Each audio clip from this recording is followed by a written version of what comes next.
estimados estrategas y observadores del compulsivo escenario chileno. El panorama electoral chileno se ha clarificado. Tras los debates y las campañas, resulta evidente que la elección presidencial del 16 de noviembre es, en esencia, un plebiscito sobre dos modelos antagónicos de organización social. La consolidación de un Estado hipertrofiado y dependiente del gasto público, o un giro hacia la restauración del orden, la seguridad jurídica y la libertad económica. La discusión de fondo no es quién ha ganado en retórica televisiva, sino qué candidato exhibe la voluntad real de confrontar la estructura de un Estado sobredimensionado, cuya ineficiencia y clientelismo político lastran el desarrollo del país. Todo apunta a que la presidencia se dirimirá en una segunda vuelta el próximo 14 de diciembre. Los datos de las encuestas, cuya credibilidad está permanentemente en entredicho por su histórica manipulación al servicio de las élites políticas, proyectan con bastante claridad a los dos contendientes que probablemente pasarán al balotaje. La candidata del oficialismo, Janet Jara, del Partido Comunista, parece tener un lugar asegurado en la segunda vuelta. Su estrategia, sin embargo, revela las contradicciones inherentes al modelo que representa.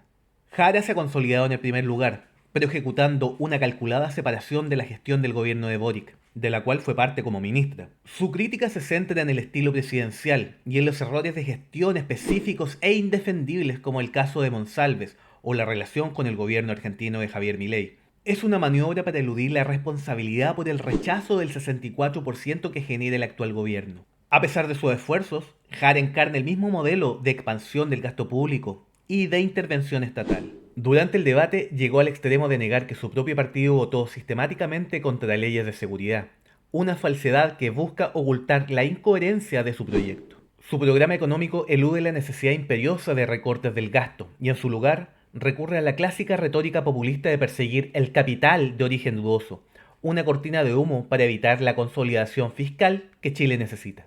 Pero la verdadera contienda electoral se libra en el campo de la oposición, en donde se debe dirimir quién se enfrentará al estatismo en la vuelta definitiva.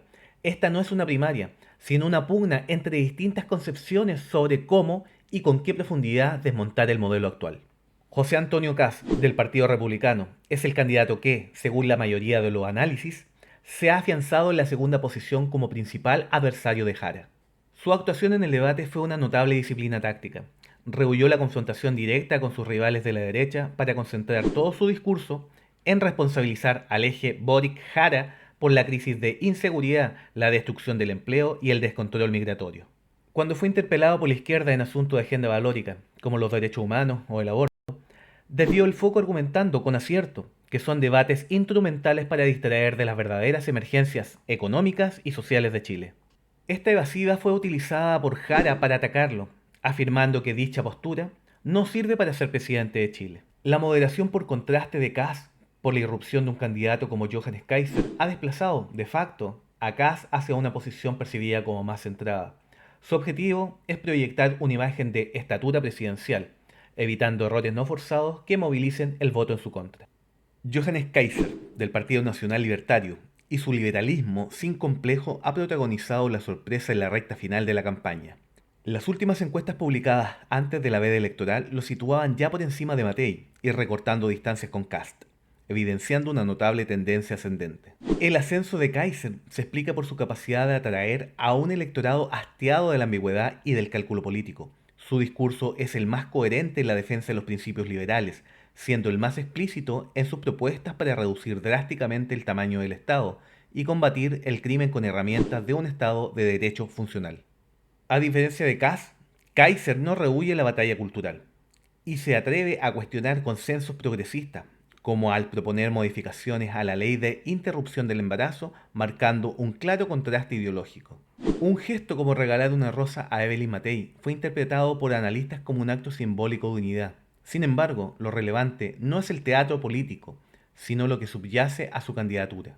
La posibilidad de que Kaiser dispute la segunda vuelta genera pánico en la derecha tradicional, que argumenta que su perfil facilitaría una victoria de Jara.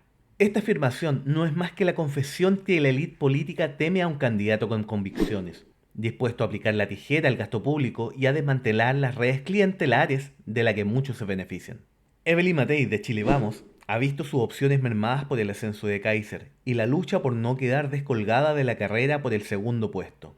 Su estrategia consistió en un ataque frontal contra Kast, a quien acusó de esconderse detrás de un vidrio. Su narrativa se apalanca en su experiencia como gestora pública, ministra y alcaldesa, y en su cercanía con el expresidente Piñera. Se presenta como una gerente eficiente del aparato estatal existente. En materia de seguridad, su discurso ha sido acertado, proponiendo las consecuencias más severas para el crimen organizado, en línea con la demanda ciudadana de orden. El consenso de los analistas, si es que tal cosa existe, indica que Janet Jara y José Antonio Kast han consolidado sus opciones para pasar al balotaje. No obstante, el análisis debe ir más allá de la mera especulación electoral. La elección plantea dos escenarios para el futuro de la libertad económica en Chile. 1. Si pasa Kast, la oposición tendrá una alta probabilidad de ganar la presidencia, capitalizando el masivo rechazo al estatismo y a la demanda de orden y seguridad. La victoria de Kast sobre Jara en una segunda vuelta parece probable. La incógnita fundamental es si su gobierno se limitaría a una gestión conservadora del orden o si tendría la audacia de emprender las reformas estructurales liberales que el país necesita. 2. Si pasa Kaiser, sería la verdadera disrupción del sistema político. La inercia de su crecimiento podría llevarlo a superar a Kast. El temor del establishment a que Jara gane contra un candidato liberal libertario es, en realidad, el temor a que Kaiser gane y cumpla su programa, el recorte radical del gasto público y la defensa de la libertad sin concesiones. El próximo domingo 16 de noviembre, con voto obligatorio, millones de ciudadanos ajenos a las élites políticas y económicos tendrán en sus manos una decisión crucial. La elección ya no pertenece a los círculos de poder, pertenece a una ciudadanía que padece las consecuencias de la inseguridad, la incertidumbre económica y la asfixia del gasto estatal. Deja tus comentarios, activa la campana y suscríbete a las claves del poder.